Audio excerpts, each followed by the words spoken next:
관상을 말할 때 눈의 크기나 코의 높낮이를 따지곤 합니다. 하지만 저는 그런 외적인 조건보다 풍기는 분위기, 뿜어져 나오는 아우라, 즉 내면의 주파수와 기운을 먼저 읽습니다.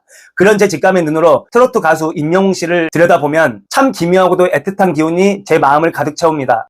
이분은 무대 위에서는 세상을 다 가진 것처럼 폭발적인 에너지와 끼를 보여주지만 무대 아래로 내려오는 순간 그 화려한 기운을 싹 거두어드립니다. 아주 진지하고 내성적인 혼자만의 깊은 방으로 걸어 들어가는 쓸쓸한 기운입니다. 심리학자 칼 융은 이를 페르소나의 완벽한 분리라고 부릅니다. 내향적인 사람들은 새로운 자극이나 타인과의 만남에서 뇌가 쉽게 피로를 느끼기 때문에 처음 본 사람과 친해지는 속도가 다소 느립니다. 즉 낯을 깊게 가린다는 뜻이죠. 임영웅 씨가 이렇습니다. 대신에 자신이 온전히 통제할 수 있는 음악이라는 매개체가 주어지면 내면에 꾹꾹 눌러 담았던 정서적 에너지를 무대 위에서 완벽하게 폭발시킵니다. 그 소름 돋는 몰입도는 사실 철저히 혼자만의 시간을 견뎌내며 완성된 결과물입니다. 만약 이분이 연예인이 되지 않았다면 뭐가 됐을까? 제 생각에는 하얀 가운을 입고 혼자 연구실에서 밤새도록 모니터를 들여다보는 모습이 스쳐 지나갑니다.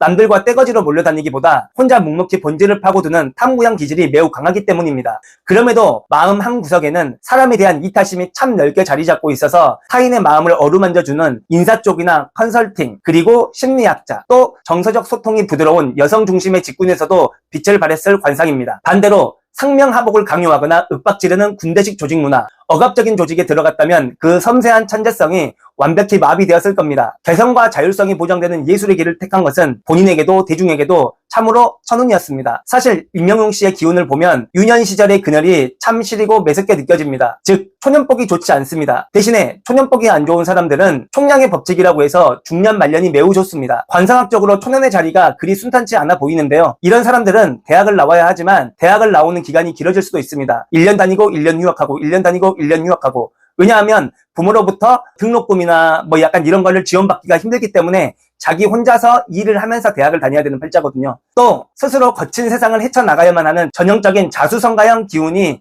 얼굴에 짙게 남아 있습니다. 이분 역시 스스로를 끊임없이 채찍질하는 내향적 완벽주의 성향을 지니고 있습니다. 주변에서 그만하면 됐다고 해도 본인 마음에 들 때까지 영혼을 갈아 넣습니다. 즉 완성도 높은 무대에 대한 갈망이 언제나 목마르다는 거죠. 초년에 겪은 삶의 쓸쓸함과 이 완벽주의 기질이 만나면서 듣는 이의 심장을 울리는 특유의 깊은 한의 감성이 탄생한 걸 수도 있습니다. 그런데 참 묘한 것은 이분의 팔자에는 평생을 따라다니는 해결되지 않는 고독이 있다는 점입니다. 보통 사람들이 연예인이 되고 싶고 대중의 관심을 받고 싶어 하는 건 주목받고 튀고 싶어 하는 이른바 스타병 때문인 경우가 많거든요.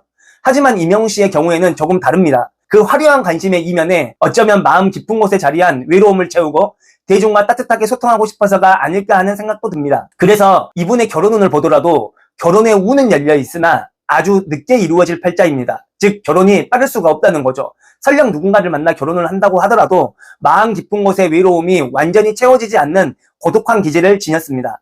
혼자만의 시간과 공간이 절대적으로 필요한 사람인지라 누군가와 일상을 24시간 공유하는 것 자체가 엄청난 에너지와 스트레스를 소모하는 일일 겁니다. 그래서 결혼을 결심하기까지 아주 오랜 시간이 걸릴 수밖에 없습니다. 그리고 바로 이 지점, 결혼을 해도 메워지지 않을 것 같은 이 깊은 고독과 쓸쓸함이 되려 수많은 어머니들의 모성애를 강력하게 자극합니다. 나도 모르게 품어주고 싶고 위로해주고 싶은 애틋한 마음을 불러일으키는 것이죠. 여기에 더해 제 직감이 가리키는 이분의 가장 큰 기질은 바로 순수함입니다. 사람에 대한 의심이 없고 워낙 맑다 보니 타인을 너무 쉽게 믿는 경향이 있습니다. 하지만 세상에는 그 투명함을 이용해 자기 이익을 채우려는 나쁜 사람들도 있기 마련이죠. 이 팔자는 다 좋은데 앞으로 여자만큼은 정말로 조심하셔야 한다는 말씀을 드리고 싶습니다. 내 곁에 어떤 여자가 다가오느냐에 따라 인생의 파도가 크게 요동칠 수 있는 그런 자리에 와 있거든요. 제가 왜 유독 이분을 보면서 여자로 인해 깊은 상처를 받을 수도 있겠다라는 서늘한 감정이 느껴지는지는 모르겠습니다. 그만큼 사람을 가려 사귀어야 하고 배필을 고를 때 누구보다도 신중해야 하는 팔자임은 분명합니다. 특히 이분은 얼굴에 소년의 이미지가 아주 강하게 자리 잡고 있습니다. 가수로서는 이 소년미가 팬들의 모성애를 자극하고 엄청난 인기를 가져다주는 원동력이지만 1대1 연애나 결혼에서는 취약한 약점이 될 수밖에 없습니다. 내 여자를 마초처럼 강하게 휘어잡는 카리스마나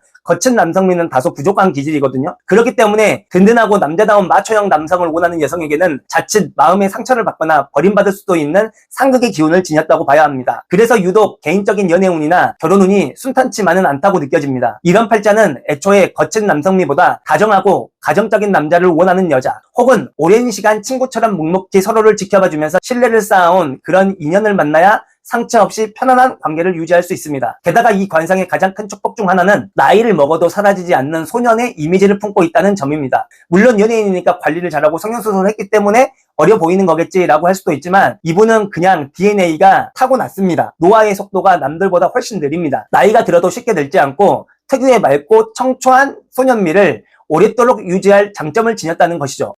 저는 임영웅 씨가 앞으로 지금보다 훨씬 더 잘 될 거라고 확신합니다. 하지만 그 기운을 읽는 한 사람으로서 이 자리를 빌려 꼭 한 가지 간곡한 부탁을 드리고 싶습니다. 임영웅 씨, 이제는 더 이상 외롭게 살지 마시고 정말 결이 바르고 나를 품어줄 수 있는 좋은 분을 만나 결혼도 하시고 내면이 정말 환하게 밝아지셨으면 좋겠습니다. 제가 왜 이분을 보면서 이토록 애틋한 감정을 느끼는지는 모르겠습니다만 카메라 뒤에서, 무대 뒤에서 정말로 활짝 행복하게 웃으셨으면 좋겠습니다. 오늘 제 직감이 가닿은 임영웅 씨의 이야기는 여기까지입니다. 감사합니다.